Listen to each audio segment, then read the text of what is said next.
MILFs, if you've never lost a single kilo before, this is the video for you. Because I'm going to walk you through step-by-step fat loss for beginners. For those of you who don't know me, my name's Adriano. I run a company called Drop Dress Sizes who have successfully helped over 1,500 mums lose 8+ kilos in 16 weeks and keep it off without hating their life. And I like to think that that is more than enough qualifications to show you exactly how you can do it too. So before we kick off, you have to know how to lose fat. Now, you might have tried medication, surgery, challenges, boot camps, meal plans, shake diets, whatever, you name it. The primary basis of how it actually was effective to some degree was it created a calorie deficit. Now, a calorie deficit is just an energy deficit. So essentially an energy deficit means that you are eating less or putting in less than your body is burning. Now that takes into account regular bodily function. Majority of your day-to-day energy is going to be burnt off just by existing. Laying there in a coma for your lungs to work, your brain to work, your eyes to function, your heart to beat, you need some energy in order to do that. That kind of makes up 70 to 80% of your daily metabolic burn. That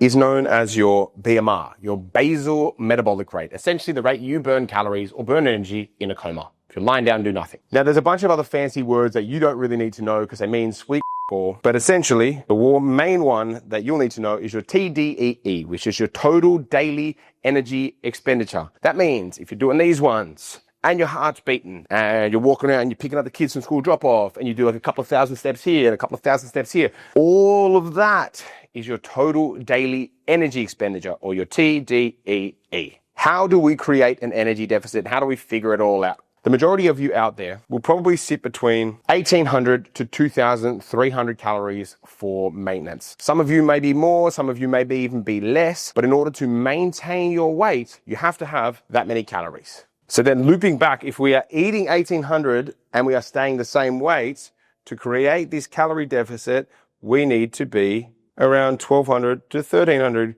calories per day, and that is going to get us around about 0.5 kilos of fat loss. That's it. Nice and simple. It is as simple in 99.9% of cases as energy in, energy out. Most of the time, you just don't know that you're eating more than what you are. Because there are starving children in Africa that die from starvation for a reason. Because they can't get enough food. If you can't get enough food, you will starve and die through excess weight loss. So your body needs fuel to survive, and chances are you're getting more than enough if you are watching this video. So if you've got a goal of 10 kilos of fat loss, that's your main target. By these calculations, it'll take you about 20 weeks. That's it. 20 weeks to lose 10 kilos. Now you might be thinking, God, that's a long time. But I forward to you, why are you watching this video? Because you can't do it the right way. If you want to do it the right way, and for it to stick, anywhere from about 12 to 13 weeks to 20+ weeks is a good time frame enough to lose 10 kilos. Yeah, I know.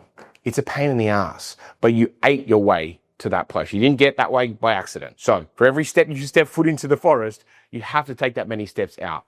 There's no free rides when it comes to fat loss. Sure, you can speed it up with a coach, but at the end of the day, if you want it to stick, you got to do it the right way. But good news is you'll still be able to eat some fun food. So I'm going to show you how to do that now.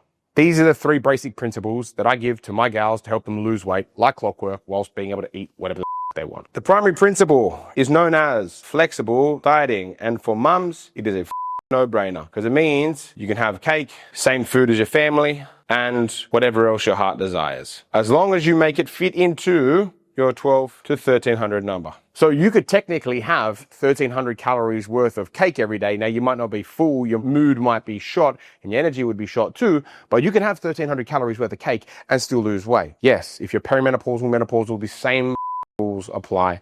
I'm sorry, but it's the truth. So here are the main ways that we can do this. The system that I use, that I help all my gals privately, one-to-one, that spend a lot of money with me.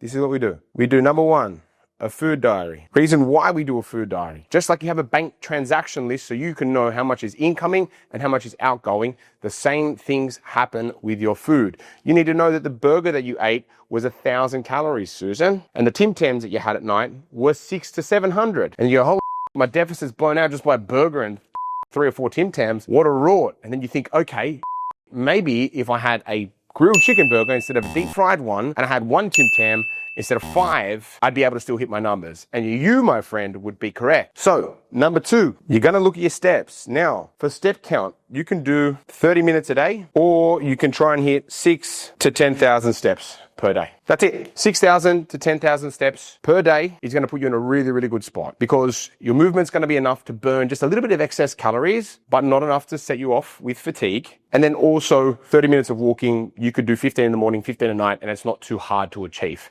Those are realistic numbers for a mum who's even working 10-hour days plus. You can knock that off quite successfully. And number 3, you are going to have some sort of accountability. Now, this can be self-accountability, like you weighing yourself once a week in the morning after a shit, shower and a shave. This can be a combination of the food diary, which is accountability, and a weigh-in. This can be in the form of measurements once a month, whatever you like to do, but you need to have some level of inbuilt accountability. Now, most people are terrible at keeping themselves accountable. They want what they want, but they want to do it their way. And that's why probably most of you watching have failed to lose weight, because you stick to it for about a week or 2 and then kid gets sick and you go, oh, it's all too hard, and you throw it in the bin. That's where coaching tends to come in. But for yourself, if you're looking to do it without a coach, which I definitely wouldn't recommend, but for the sake of this video, I want to give you the insider tips. So accountability is going to be number 1. So what I would do if I was you, I would weigh, I would photo, and I would measure.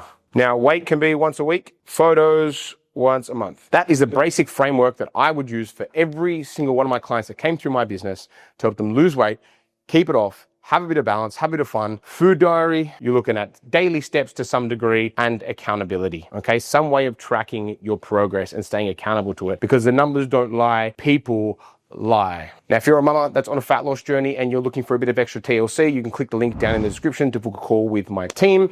We'll happily see if we're a right fit for each other in the business. That's the purpose of the call, and see if we can even help. If we can, fantastic. We can talk about what that looks like. Otherwise, drop me down a subscription down below and click the notification bell to make sure you don't miss any of these bangers, because I want to give you as much free information as I possibly can. I'll see you on the next one. Cheers.